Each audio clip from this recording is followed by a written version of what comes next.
We are going to be making a classic Italian Gremolata, which is a garnish.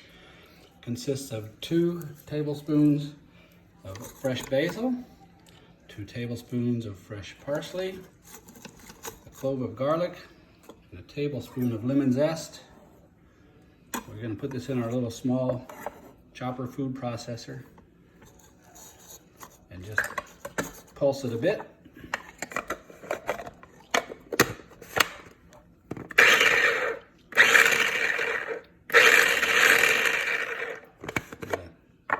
Press this in here just a little more. Get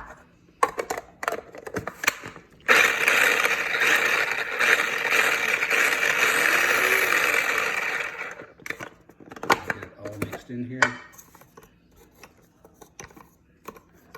This is not nearly as powerful as a regular food processor.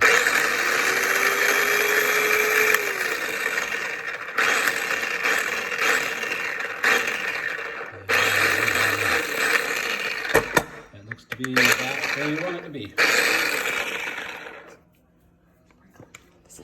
And you take this and you sprinkle it on the salad. Maybe I'll get the parsley just a little more chopped up.